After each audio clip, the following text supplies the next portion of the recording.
So, without further ado, I am going to hand directly over to Ben, who will kick off proceedings. Ben. Great. Great. Thanks, Ronan. Cool. So yeah, as Ronan kind of introduced, so I work in the lending team at Habito. And today I'm just going to take you through, first of all, who we are, how we're both a broker and a lender and what that means. And then subsequently, just run through kind of a whistle-stop tour of what's been going on in the market, what that kind of means for everyone from brokers to lenders to customers to landlords, what it kind of means for different people. Great. So who is Habito? So we are principally since 2016, we're a mortgage broker. So we cover the whole of the mortgage market from residential to buy-to-let to more complex cases. And we advise on the whole of the mortgage market. Actually, as of today, we've just done our £4 billion mortgage submission, which is obviously a huge milestone for us in just over 4 years to have done 4 billion of mortgage submissions. We are all online. So the process is you visit our website, habito.com. You would go through a brief fact-finding process, maybe 15 minutes. And then you'd be directed into our team of mortgage experts. So there are effectively our mortgage brokers that we have who would do the advice part of your mortgage journey. We're open 7 days a week from 9 a.m. to 9:30. So whether it's in your lunch break or at the weekends, whenever you find the time to essentially sit down and think about your mortgage and where you're at in your mortgage journey, we're kind of there for you online for whenever you need us. And we are 100% free. So whereas some other brokers in the market, we get paid by customers and by the lenders, we just get paid by the lenders and we're free for customers. And that's where we are today. Alongside that, we've recently just launched one of our new products called Plus, which essentially is we just take care of all of the admin side of the mortgage for you. So everything from the valuation to the legal advice and things like that, we can take care of that for you for a fee. And that just kind of sits alongside, if you want it, over and above the free mortgage advice that we have for all of our customers. So where do I fit into this whole puzzle? So as of July last year, we are also a mortgage lender. So we're the first in the UK to have permissions from the FCA to be both a broker and a lender, which is great. And that just means for those customers that end up coming to Habito, some of those can end up being advised to take a Habito mortgage and some couldn't. With the process being exactly the same, we treat ourselves just as another lender. So we would feed into the process just as another lender would. And if it's right for your circumstances or it's the cheapest product, you might be advised a Habito mortgage. Otherwise, you'd be advised just in the standard form with another lender. As I say, we're now live as a lender as of July last year, and that's today just across the buy-to-let market. So we have products available for portfolio landlords and non-portfolio landlords, and those buying in their own name or those setting up an SPV, a company, to finance their transactions of their houses. We have fixed rates from 2 to 10 years, and we're also open to all customers, self-employed, first-time landlords, retired and older landlords. And we have both normal and fee-assisted ranges. So we noticed that particularly in the remortgage market, for those customers that would want a fee-assisted range to have a free valuation and free conveyancing on the individual side, we also have products available to one of those. In terms of accessing those products, so how do you actually access those? So just in the normal way that you would through any of the Habito journeys. So you go to habito.com, just as I previously said, you would fill out your normal fact find, and then you come to the advice part where you're speaking to an expert, and they may or may not advise you to take one of the Habito mortgages. So that's all great, I guess, but there are, I guess, as some of you are all very aware, there are lots of products and lots of lenders in the market. So what are we trying to do to make ourselves different? What are we trying to do to improve the mortgage journey for customers? So the first big thing that we did, or we noticed, and what we wanted to change, was across essentially two vertical lines, one across certainty and one across speed. from the certainty point of view, what we found is that throughout the process, a customer doesn't really know how close they are to getting that mortgage until that actual completion or near the completion part of that journey, which is obviously quite a lot of time invested at that stage to then potentially be told they couldn't get a mortgage. And the other is speed, and that is trying to have someone on their side to make sure that everything is happening as quickly as possible and try and get you to complete on your house as quickly as possible. So from the certainty point of view, what we've done is we've replaced the decision in principle, which has been a market standard for a while, and we've replaced that with what we call instant decision. And the key difference there is that whereas a decision in principle might check 7, 8 of the credit rules before it then goes for a full underwrite in the background, what our instant decision does is actually we just run our full lending policy at that point. So we have third-party integration with the credit bureaus, where we take a soft credit check and some people for KYC and fraud checks. And then we just run 120 or 130 credit rules at that point. So what that effectively means for you as a customer is that if you haven't given us false information, or the valuation of your property when we come to check it later in the journey isn't different to what you think it is at the front end, we think your instant decision is as close as you're going to get to your mortgage offer. So that's replaced in the decision in principle stage. So we would run your instant decision before you go to the application part of coming through to Habito. Once you've done your instant decision, you then apply, state your Habito mortgage, and then we aim to move to your mortgage offer within 10 days of making that application. To put some more context around that, so the average in the buy-to-let market for this year is around 20 days from mortgage application to mortgage offer, and we aim to half that.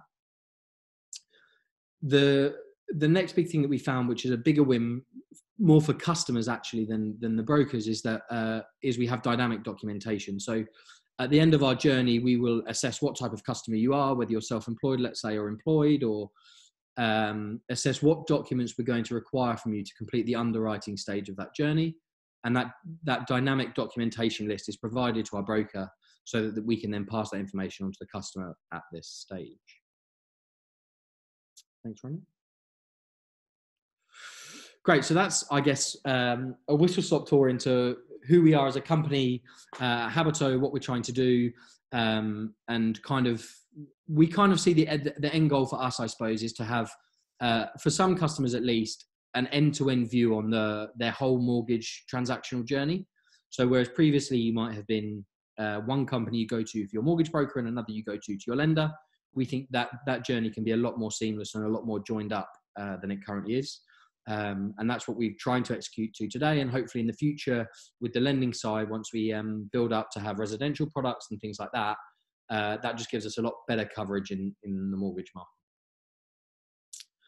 So the second part of what we wanted to talk to you about today was around COVID-19, what the government are doing, what it means for borrowers, lenders, brokers, and how that kind of plays through. So it would give you some insight basically into what you should be thinking about, what you shouldn't be thinking about at the moment, with the context of your current buy-to-let properties or any investments, let's say, that you're thinking of making in the short-term future. Great. So what has the government done? So I guess this kind of stuff has been all over the news in the daily bulletins that we've been getting. But I guess these are just the key ones that we think we've brought together that would impact landlords or people paying mortgages or renters as well. So the biggest thing at the top is the income protection on the furlough scheme. So the government has committed to paying 80% of employee salaries, and similar for self-employed customers. And there are further grants for those who need them, who are in financial hardship. So that is from a bottom-up point of view. That tries to help the bottom customer, let's say, the individual customer, make sure that they have some financial security to pay bills, to pay mortgages if they need to pay mortgages, or whatever that might be during this period of disruption. Alongside that, repossessions have been paused until the 30th of September. And if notice was given prior to the 25th of March, and it remains valid, but you must give at least 3 months notice. Lenders are compelled to offer up to 3 months mortgage holidays. And that can be for landlords, or it could be for people in their residential properties. And we'll cover in a bit more detail later on what that 3-month mortgage holiday looks like and what that might mean for your repayments in the future, and the trade-off being that you get maybe some financial headroom in the short term. The other ones that we wanted to pick out just for awareness, so property health and safety standards must still be adhered to, which is normal stuff. Right to rent checks can be carried out virtually, which is great. And closure of workplaces mean that some of the key parts of the cogs, let's say, in the mortgage system are functionally struggling to stay in the market. For example, things like estate agents that require individual people to have close contact, walking around houses, viewing, surveyors taking valuations and photos of properties, and some brokers who need to be in office, speaking to customers, maybe face to face. That's the type of people that we've seen, certainly in the market, people closing, or certainly that sort of activity closed down. In terms of rates, so I will cover rates. I can cover rates in a bit more detail maybe later. And obviously, if you have some rate related questions, obviously happy to take those as well. Fundamentally, since we entered this year with a Bank of England base rate of 75 basis points of 0.75%, as of the 11th of March, that was reduced down as an emergency measure to 25 basis points amid the kind of beginning part of us going into lockdown and the coronavirus crisis that we're in today. And then further on the 19th of March, that was reduced down to just 10 basis points, an all-time low for the Bank of England base rate. So alongside that, we can talk around what happens, what does that mean for product rates in the mortgage market?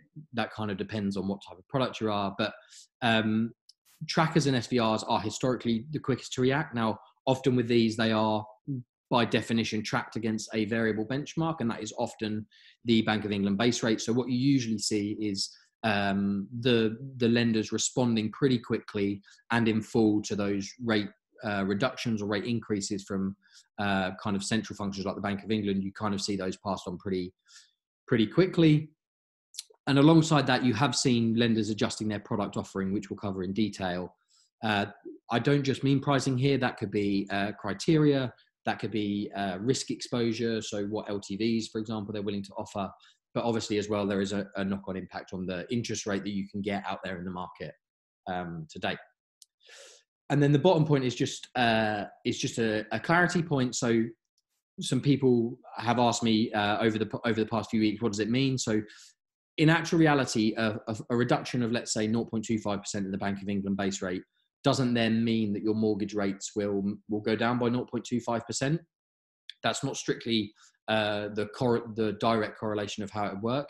Your mortgage rates that you get in the market are more a function of how lenders, and more importantly, how easily lenders can get those balances for them to lend out, and how easily is largely an impact of two things. One being how many savings accounts or current accounts they have access to. And with those rates pretty much as low as they can go today, any movement in the central funding doesn't really flow through so much into the savings and current account part. The other part is more the other funding side from institutions, and the rate that they would lend so that the institutions can then lend on to customers is largely a function of certainty in the market. The less certainty, the higher the rate it would cost a bank to borrow some money to then lend out again. And subsequently, you could actually see the Bank of England base rate going in one direction, but actually your mortgage rates could end up going in the opposite direction.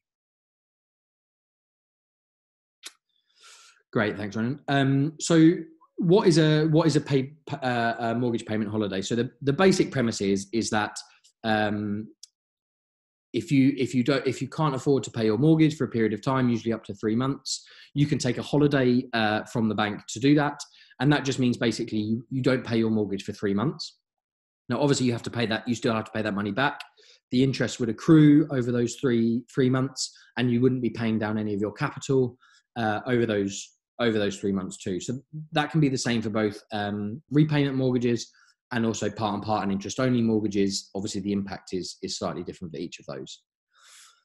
To do that, some lenders will extend the mortgage term. So they will say you've taken a 3-month holiday today. So whereas previously you had a 25-year mortgage, we're now going to make that a 25-year and 3-month mortgage. Some won't. Some will just say your mortgage is still 25 years, but instead we're just going to increase your monthly payments a little bit so that you repay that interest that you've accrued over the 3-month holiday. There should be no impact on your credit report, although worth saying it's always worth double checking with your lender to check your individual circumstances and to make sure that it's the right course of action for you to be taking at that point. In terms of tenants, they must have been affected either directly or indirectly, and they must be up to date on their payments. And there are other ways that customers can think of to reduce their payments. So instead of taking a holiday, they might choose to switch from repayment to interest only, or they might switch to, let's say, extending their term, just to try and nudge their mortgage repayments down a little bit so that they can cope with the higher financial uncertainty that they're going through. And just on that, so launching later on this week, you'll be able to go to habito.com and we'll have a calculator for you. You just put in a few bits of information about your current mortgage and we can tell you what the impact of a 3-month payment holiday would look like for you. Great. So what does it mean for the market? So what I'll cover here is I'll cover what it means for the market and then what it means for borrowers and customers alike. So for the market, the COVID-19 period has brought basically a huge amount of uncertainty, and that's led to kind of a series of changes in the mortgage market in terms of what products are out there and what customers have available to them today. So the short-term uncertainty in the financial markets has led to an increase in costs, as I just alluded to, for the lending institutions to attract balances that they can lend out. So that has led to, particularly in the buy-to-let market, a series of increases in the rates of fixed-term mortgages. And we've seen that from anything from 30 to 50 basis points happen over the last sort of week or so. In terms of asset prices, so by nature of the more uncertain economic activity, the prices of houses are more uncertain and lenders are more reluctant to offer higher loan-to-value mortgages, where any shock to the price of your house would have a bigger impact, obviously, on that customer than it would if you had a bigger deposit at the beginning of that house buying journey. And then more operationally, which we've touched on in a bit less detail before, but stuff like surveyors going out to carry out appraisals of houses. So this obviously isn't happening today, which has led to a lot of the kind of house purchase market being hit harder than the remortgage market. Some lenders obviously accept automated valuations, and some would accept kind of a desktop valuation, so a hybrid between actually looking at the house and trying to gain some information and some more automated data in the background too. So for you guys and us, what does that mean? What does it mean for customers? So the first thing I stress is there are daily movements, and those daily movements aren't always in the same direction. So the status quo that we see today definitely won't be the status quo that we see tomorrow, and similarly for later on in the week as well.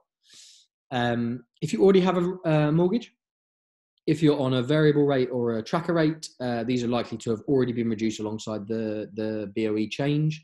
I know that customers have just started to receive letters from the first one that they did down to 25 basis points. And I think they'll likely reduce that down as well to the 0.1% rate as well. That has actually led to a lot of the lenders withdrawing their tracker products from the market and often reinstating those, but at a higher rate for the customer. For remortgage customers, I think it's less. There's less uncertainty. So if you come to Habito as a remortgage customer, we could still advise you on the whole of the market that we have today. That your options, I guess, would be twofold. One would be to take a product transfer with your existing lender. I guess the upside of that is they're less likely to need a physical inspection of the house, given that they did that previously when you came to them as a new business mortgage customer. But equally so, we find that in the remortgage market, lenders are a lot more likely to use the automated valuation method, which means some of the operational constraints that we previously talked about start to disappear. If you're not, sorry, one sec. And if you don't already have a mortgage, so I'm ready to take my next investment. So I'm looking to purchase a property. So there are still mortgages in the market. There are still products available there. So if you found the property, great. We can still advise on the products that are out there. A lot of lenders have removed loan to value products above 60% in the buy-to-let market. So 0 to 60 is still kind of a well-covered space, but anything above 60, there's less lenders available to you today than there was a few weeks ago. Some lenders, again, to the previous point, will accept AVMs for these customers, but others are looking to kind of work around that in the short term, still give you some certainty as a customer that you're going to get that mortgage, but just make sure that the actual full appraisal of the property takes place later on when they can do that. So they'll move you to a mortgage offer and then say that is subject to a physical valuation taking place on that property before you complete.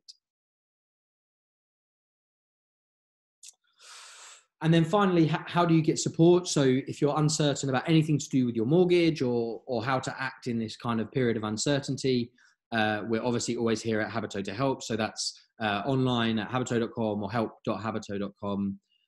For mortgage holidays and payment issues and product and policy, speak to your lender. So your current lender will be able to give you absolute clarity of the situation that you're in. But also at Habito, we can give you the information of what a payment holiday might look for you, what your refinancing options are at that point in time. Other than that, I would just say keep an eye on the government announcements. Things are changing on a daily basis. So keep your eyes out, keep watching what's going on. There's guidance for landlords and tenants that are published on the MHCLG on the 30th of March. And just keep your eyes out on the NRLA and see what news they're kind of spreading to the landlord community. Awesome. Thank you very much, Ben. That was really insightful. I certainly learned a lot there.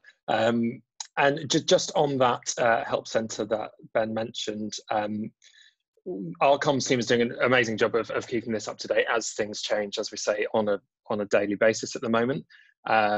So that's a really, really useful resource. And as Ben says, we also have a mortgage holiday calculator, which will be live on our website, habito.com, by the end of the week. So moving on from there, I'd like to introduce Cornelia from Homewings, who is going to talk to you about the value of design. Cornelia. Hi there, everyone. Thanks for having me. So let me start before we go to lighter entertainment. Let me start by introducing myself and Homewings specifically and tell you a little bit about what we do. So we are an end-to-end interior design and furnishings partner for the professional real estate market. That means that we do anything from interior design to procurement, site visits, installation, warehousing, everything. We have designed more than 20,000 rooms by now, both in the UK and in various European other markets.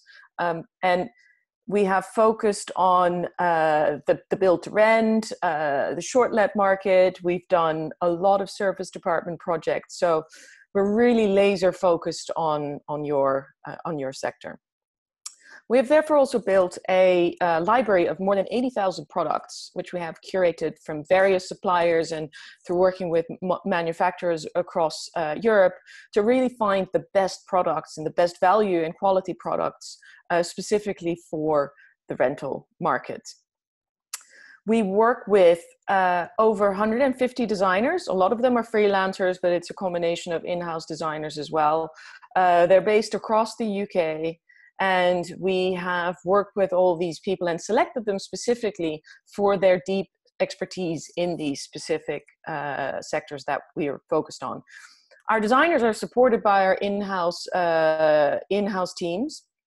So we have a team of project managers, we have a procurement team, we have an operations team, and that enables us to literally go all the way from designing your property to having it market ready, styled, and ready for the photo shoot. So to prove you that we know a thing or two about this, I'm very proud of the statistics. Across a sample of Homewings properties, Homewings design properties that we have been tracking on average, we've seen 20%, 21% higher occupancy rates, and 18% higher daily rates based on before and after data from our clients. And we'll talk a little bit more shortly about the value of interior design.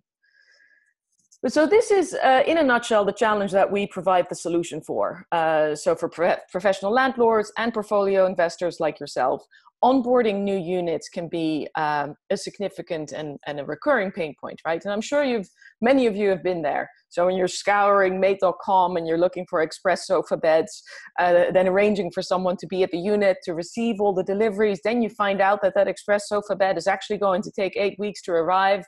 So basically it is a headache, and let alone doing that for more than one unit, right?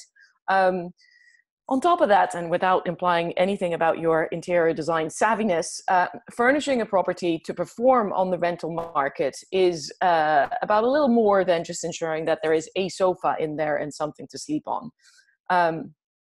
So that is what we have set out to provide the solution for. So here you can see that, yes, we provide everything, including logistics, quality control. We can warehouse your items until they've all been received and ready to install, and so on. So that you can really focus on your core business, which is finding the right real estate, getting it ready, and then having it, asset managing it. So if we go to the next slide, you will see, you'll get a little bit of a flavor of what we do. So this was a good example of quite a tired rental, very generic furniture. And as a result, the property was in the lower end of the rental market. Now, what we did was, so that it changed operator, and this operator, who is a long-standing client of ours, understands the value of interior design as one of the elements that you need to crack in order for a property to perform much better. So then we got our hands on it. We set out to really change the furniture, and with a minimum investment, actually. I'll show that to you in a second. But we really set out to redesign it so that it echoed the vibe of the local neighborhood, because this is a short let property, so that's really important, as we'll come to talk about. We made sure that particularly the bed, and that there were really some core eye-catching quality furnishings. And all of this basically immediately led to a significant increase in the performance of the unit. So essentially, with the total investment, so including labor, the painting, wallpapering, and our services, so everything from design up until installation, that total investment was about £4,200. And with that, after the property then looked like this, the average daily rates more than doubled from £37 to £85, and the average occupancy went up from 63% to 85%. So that means that the payback period for this interior design investment was within 3 months, right? And then it really performing at the top of the market. So that gives you a little bit of an idea of what we can do. Now, if we go to the next slide, I want to give you a little bit of a sneak peek of our platform and how we collaborate with you. So we have built an online platform which makes it very visual to work with us, and really easy to work with your designer. So all the information, all on your products, your total budget, your designs, and the feedback that you give on it is all in one place.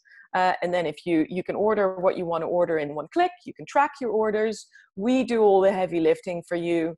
So ordering everything with our different vendors, or speccing any made-to-order product as required. And then the good thing is on that of the platform is as well that at any time you can go back to any of your units if you were to do multiple units with us. And so we have many portfolio landlords. So the image that you see here on the right-hand side is basically each little square is a different unit. You can go and see exactly what you purchased. So if you then need to replace an item, which of course we all know that there is a certain rate of replenishment on your rental units, you can simply send a message to the Homewings team, and your account manager will immediately be on the case to find you the right item at the quickest lead time to replace whatever needed replacing. So that all sounds quite fun, right? Well, at least for most people. But let's talk about the bottom line, because that is ultimately what we really care about. So just wanted to really make it clear that good design is not some expensive, frilly, fluffy thing that is a nice perk to your property. No, it's actually, particularly in an increasingly competitive market, it's what can set you apart from the rest, and it can get you noticed in the eyes of consumers and increases their willingness to pay. So what you see here is that, and just, these is a variety of data points. It's much more research out there. But so 60% is the average premium that tenants are willing to pay for a well-furnished property within the M25. 39% is the relative importance that people give to design when they're selecting a property on a home sharing platform. And that is almost double as important as price. And then I briefly mentioned it before, 20% is based on our own data, the average increase in occupancy rates that we see in properties that we designed based on the before and after data from our clients. So that really is ultimately what it is about, and why you want to think carefully and invest in the right kind of furnishing for your property.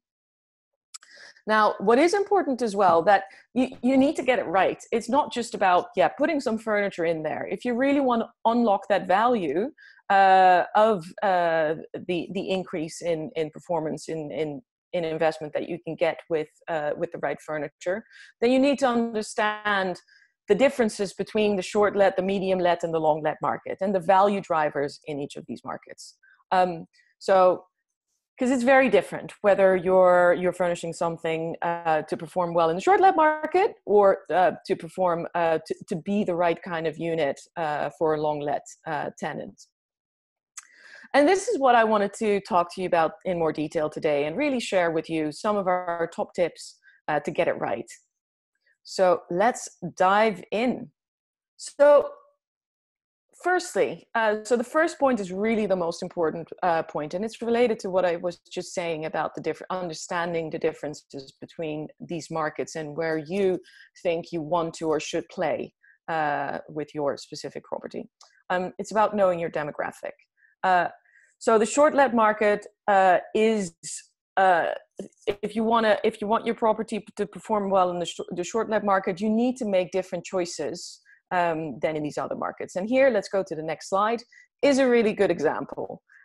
This property, you see the pink sofa, you can already tell, and I know that a lot of you are also going to be saying like, oh my God, what is this? I would never ever put a pink sofa in there. No, but this is actually a property that on the short let market performs extremely well, because people, you need to, and you can just imagine it, right? When you're an Airbnb or something, you're looking for a property, you're scrolling through endless listings, and basically you just stop whichever photo catches your eye.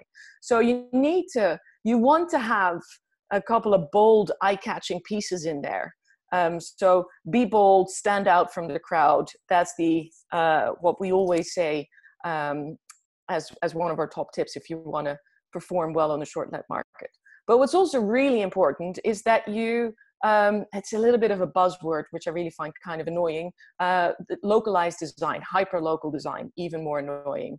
But it is incredibly important in the short let market, because ultimately, most of the people in the short let market are tourists. They would be looking at properties in Notting Hill because they're thinking quirky. They're thinking, Portobello Market and things like that. And they're looking to stay in a property that gives them that feeling, right? That echoes that vibe, live like a local. So this property is actually in Notting Hill.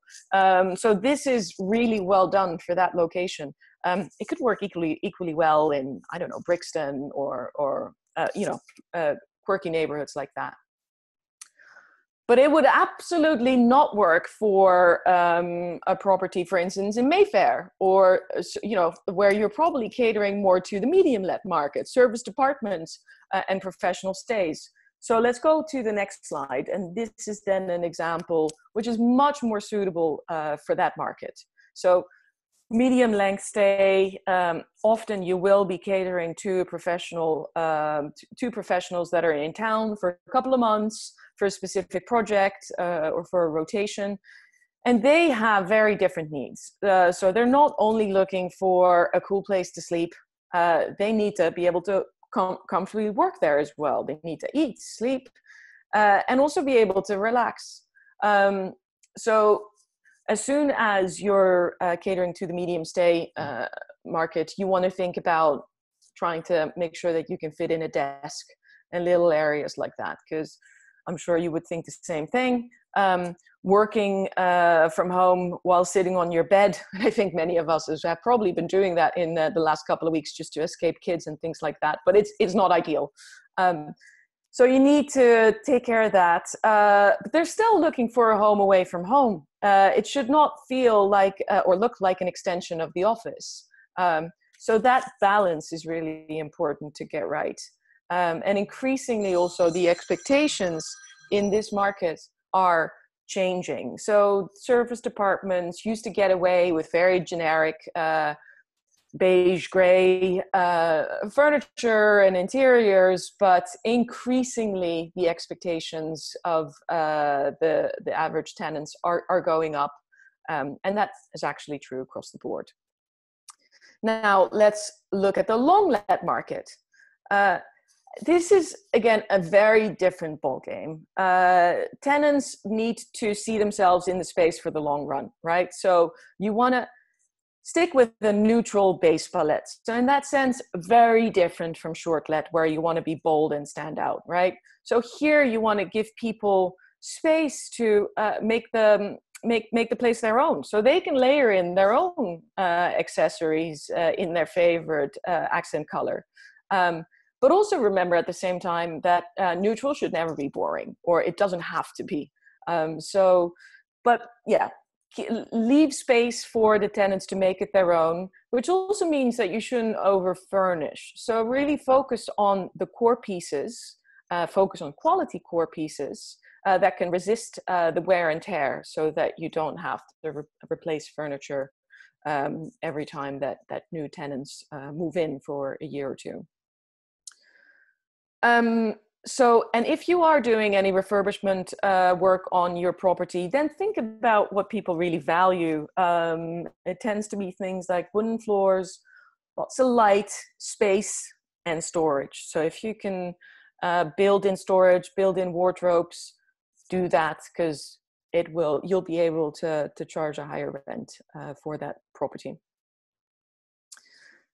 Now, the next top tip is that ultimately it is all about comfort, particularly in the short let and in the medium let market, where you are effectively competing directly with hotels. You need to think about that, the bed, right? You need to invest in a good mattress. You need to deliver that hotel experience where people often say like, oh, it's like sleeping on a cloud, the butter soft duvets. So don't skimp on the mattress. The sleep experience will find its way back into your reviews. And ultimately that is that's free marketing, right? So comfort is incredibly important, but also in the long let market, you want to ensure that your tenants have a comfortable sofa. You will hear it back from your tenants if you bought one of these really cheap sofas that feel like you're sitting on cardboard. But ultimately, by the way, and here's a little secret, the key to a comfortable sofa is not just its softness; it's also the depth of the seat. You want to choose a sofa that's as deep as possible, so that people can really curl up and get cozy in front of Netflix.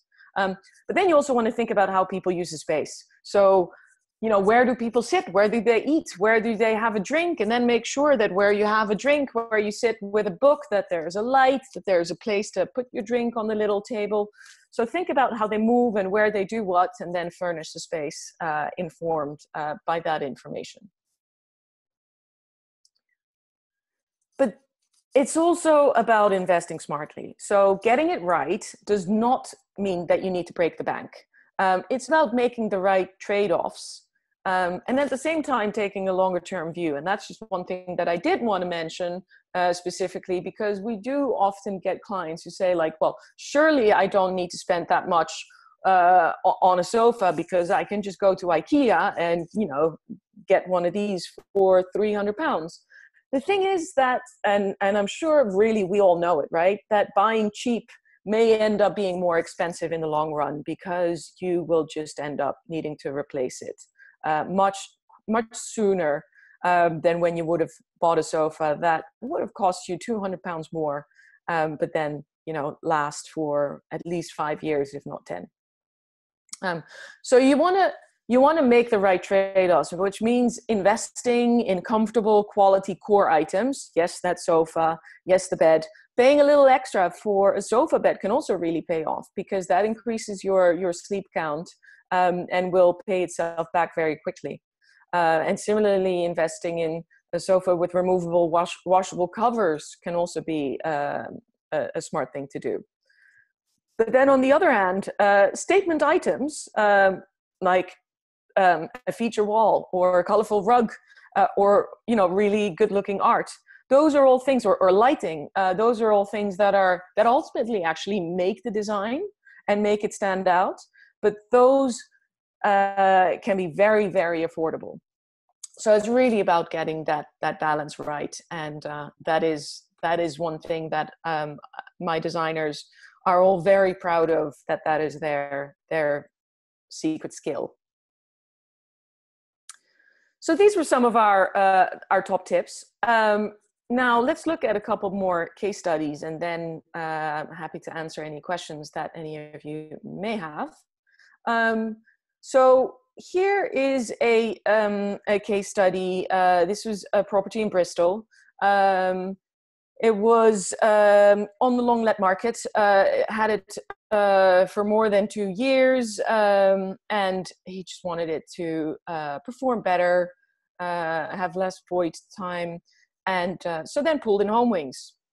So the rent here, the monthly rent used to be £800 a month, and then after we got our hands on it, we transformed it entirely. You can see that on the next slide. Let's go to the next one. So you can see that we painted the walls. We gave it a very quirky, kind of eclectic, but still comfortable look. This was really catering to the short let, but also actually the medium let market. So this property also has a desk area in here somewhere. But basically, after all of this, the rent more than quadrupled. Almost increased almost by 5x. And the total investment was just under 5K. And that's, again, including all our design services and installation as well. So incredible difference in performance. Now, and then here is just another little case study for you to get a little bit of a flavor. This is actually a little bit of a different example, because here initially the client was trying to sell these units.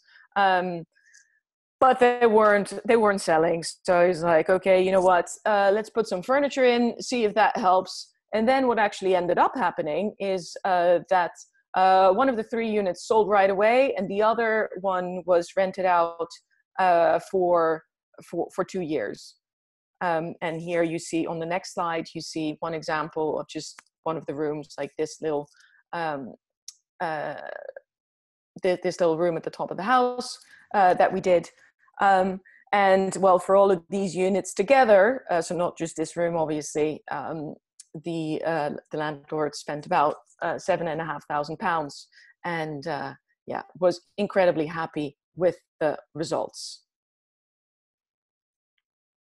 So I hope that this gives you a little bit of an argument of why it is important to consider the interior design of your property, and that it gives you an understanding of how it will actually help you earn more money.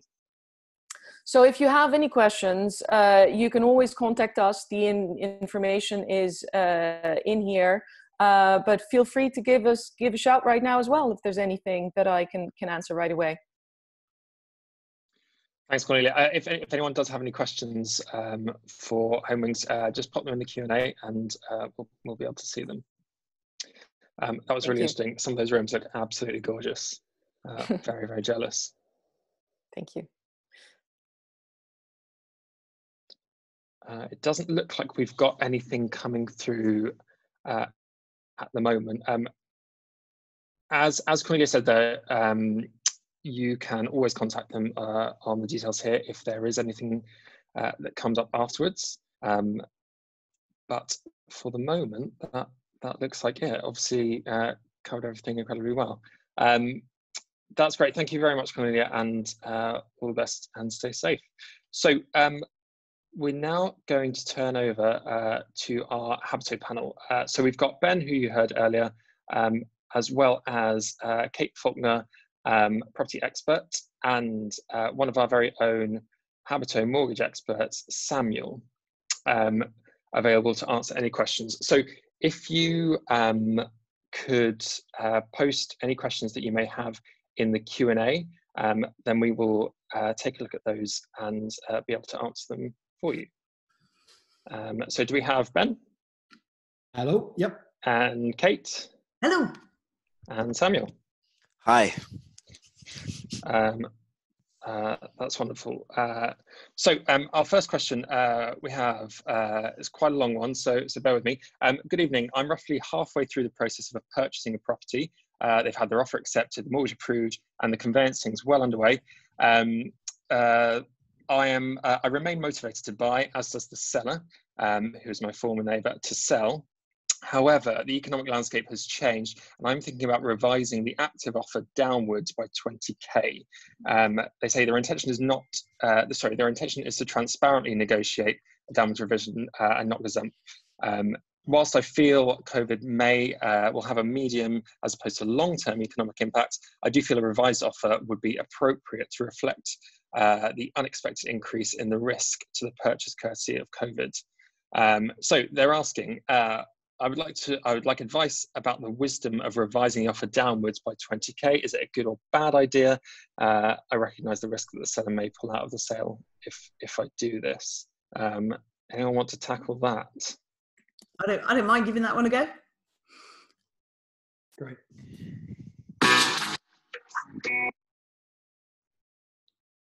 Hello, Kate, do we still have you? Yes. Do you want me to just carry on?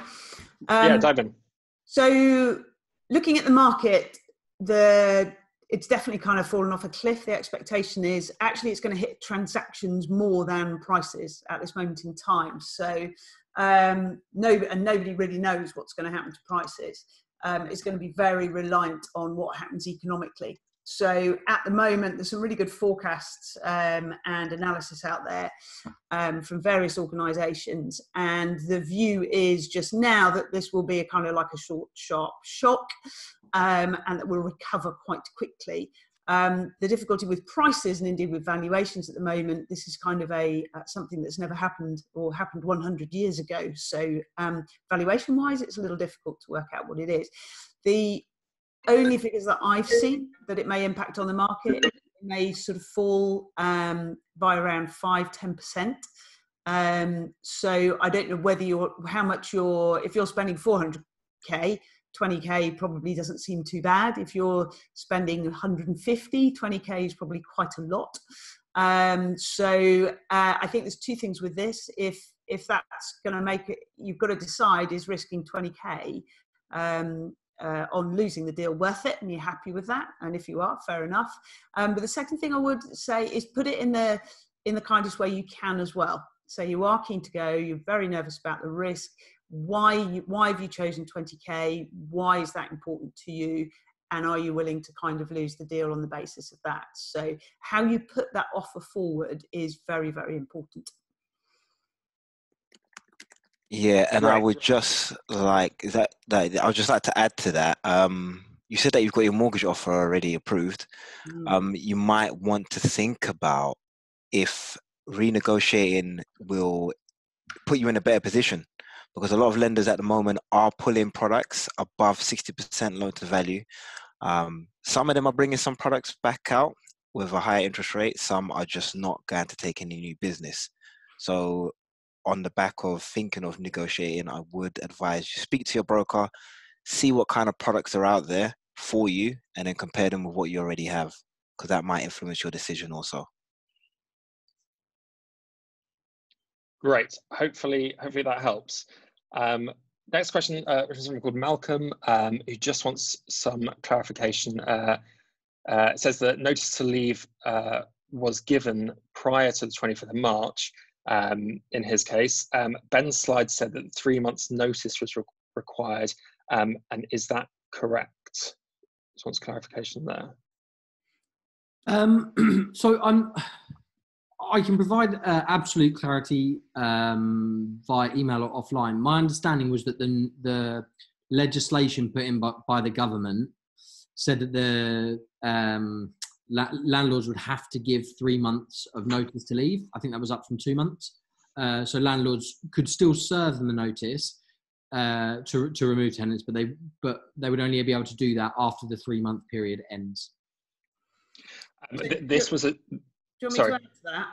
Yeah, if you know, that'd be great, Kate. Thanks. Yeah, so basically my understanding is, the guys on the slide put in a really good guidance for landlords and tenants. Hopefully there's a link we can get out to you, because it does clarify this quite well. I'm going to try and remember the kind of 40 pages that I have been going through to get all the guidance right for you tonight. So the 3 months notice side, I believe, comes in from the 27th of March. So I could, for example, from that date, issue to a tenant an eviction notice. However, the big thing to understand is basically they have closed the courts, and the bailiffs aren't going out for the next 3 months. So if I remember the question rightly, if you were served notice before then, I believe that all ongoing possessions have stopped for the next 3 months as well. Yeah, they have. The reason for that is they are trying to stop people being put out on the streets during this time for understandable reasons. So doesn't mean you can't pay your rent or anything like that. You still have a contractual terms to abide by, so you should still carry on doing that. But if you have a notice, my understanding is that that will be on hold for 90 days from the 27th. For clarification, the best people I know, and you can have a free conversation with them, is Landlord Action. Paul Champlina does the Channel 5 show, so he's good at knows his stuff, so you might want to give him a call, or indeed just refer to that document, because it does go into great detail there, but I'm pretty sure you'll find that's correct. This is also addressed in one of the articles on the Habito Help Centre too. So if you head to help.habito.com, this is addressed there. And again, it links out to the government guidance that Kate references there.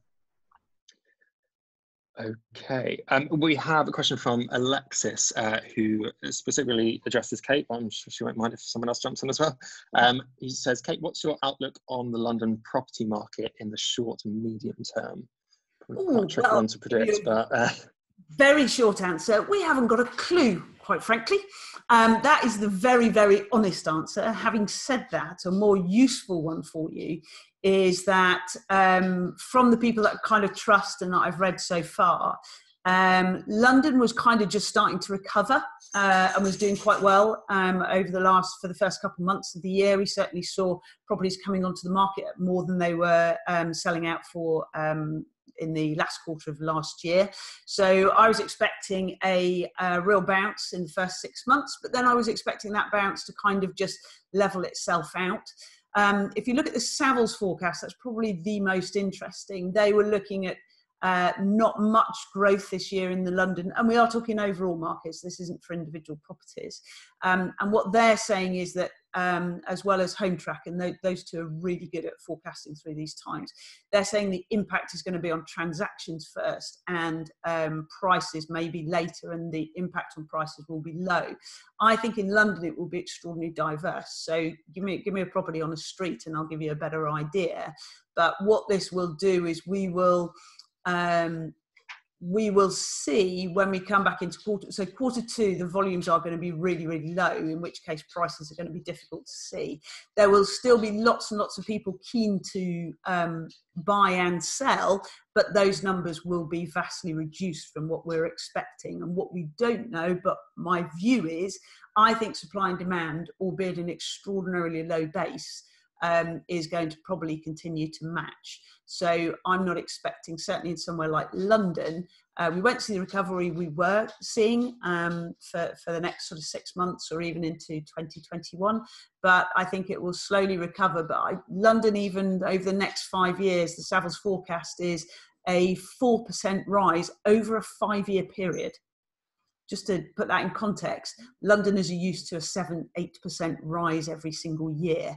And they are forecast a 4% rise over a 5-year period. And that's buffering on the affordability side of things. So we don't know, to be honest, but hopefully that through logic and what we've seen before, that's the kind of best indication we can give. I hope that's of some help. Great. Well, next question. It's just silence. So a couple more questions. So when do you think, and again, asking you to predict the future here, but when do you think roughly will be the best time to start investing again, with so many lenders withdrawing from the market, with some and some interest rates have actually gone up and no proper valuation being done? Do you want me to do that one as well? Yeah, yeah, you can do your view. Yeah. Okay. So what I love about that question is the only way you know, so to answer it, I've got to basically tell you when the bottom of the market is. Yeah. And the only way you know when the bottom of the market is, from the last 2 recessions I've looked at, is 3 years after the bottom of the market. So to be able to answer that question is typically quite difficult. However, having said that, there will be some people very much over the next 6 months who are likely to need to sell. Not as many as you'd think, because of course, not only can our landlords are restricted in evicting tenants, but so are lenders restricted in, they can't do repossessions either. And what drives really good value for investors is picking up repossessions, and there won't be any this time round. So you won't get that pull down on prices that we've seen in the past, certainly over the next 6 months. So I would have thought once the market's opened up, and we don't know how long that's going to be, then there will probably be some people that have had to sit on their hands and really found it quite unpleasant to remain in their home. And certainly if you're a cash buyer, there will be some bargains over the next 6 months. But I just don't think they'll be quite as amazing as you think, because I think supply and demand will match that a little bit more than in a normal recession. Maybe completely wrong on that. So what I would be doing is, if you've got areas you know and properties that you're thinking of investing before all of this happened, you need to really, really understand what they're selling for at this moment in time, and have over the last 6 months. And so that you know when they come back on the market, or when you put an offer in, you know when it's a really good deal, and you don't have to go back and do all your research. You use this time to get to know sold property prices in the area you're looking at like the back of your hand. That's the best thing you can be doing. Then you know when it's a bargain.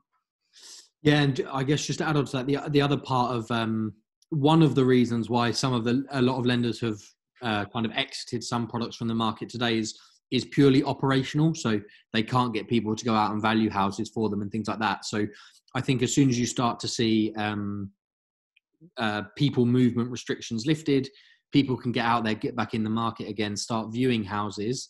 Lenders will also have some of their operational restrictions alleviated by the same thing. And that's the sort of time where you can start thinking about kind of looking at properties that you might want to invest in again.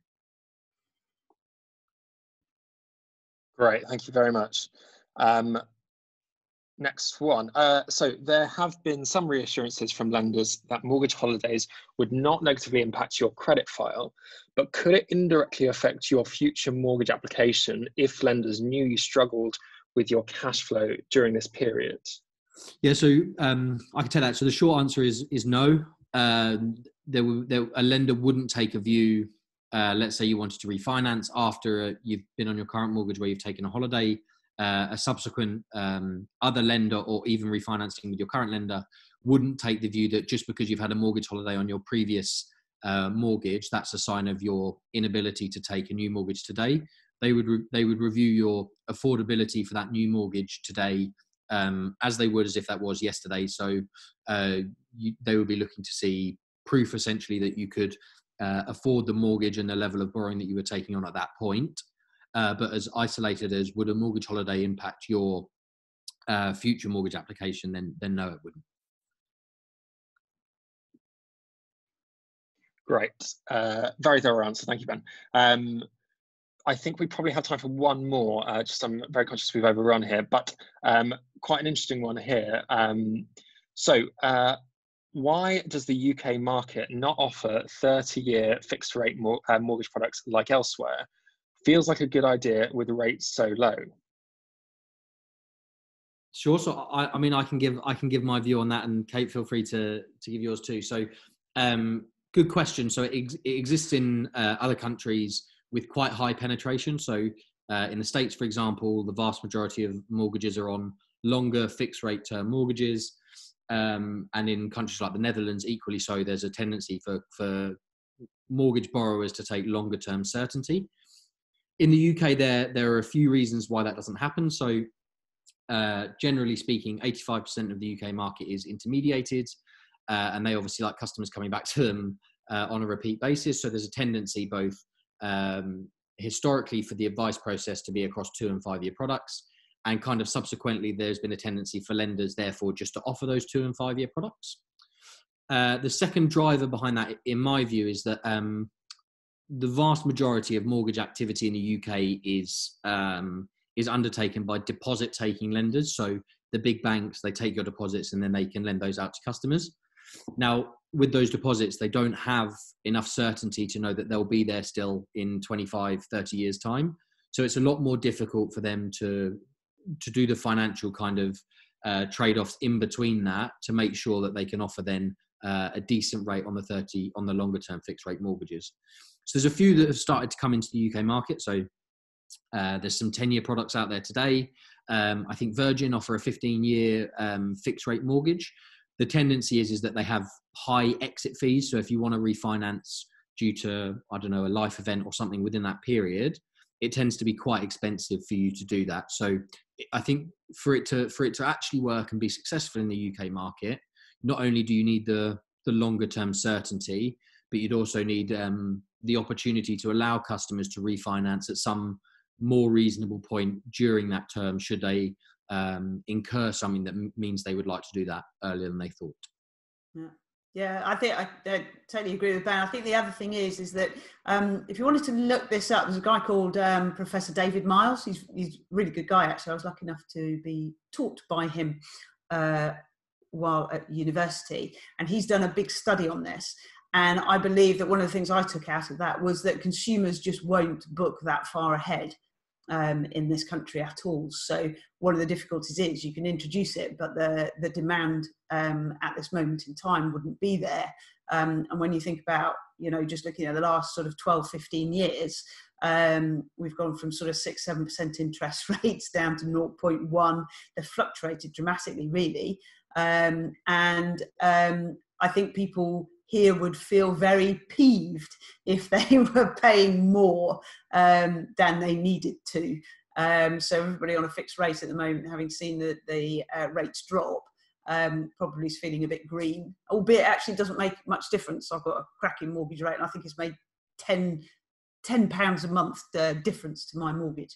So lack of demand, I think, and an understanding of really what that would do is the main, is one of the other blockers. But if you want to know more, David Miles, he's put that in and put long-term mortgages. It's a really good paper.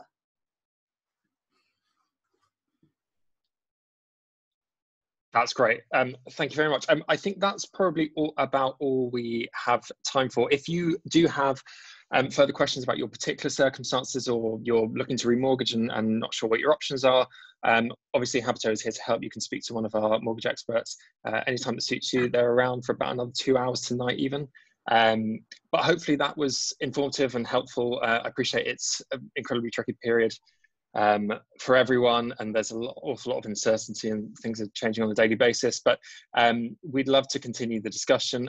That help centre that we referenced earlier is being updated on a daily basis, at least at the moment. And we can continue the discussion also in the Habito BTL Club Facebook group. Feel free to post your thoughts, and we'll be posting some updates in there as things continue to. So thank you very much, everyone, for attending. Thank you to Ben, to Kate, to Samuel, and to Cornelia from Homewings. We hope to be able to welcome you back to our offices very, very soon. But in the meantime, everyone, I hope you stay safe and continue to be well, and enjoy the rest of your evening and your week. Thank you very much.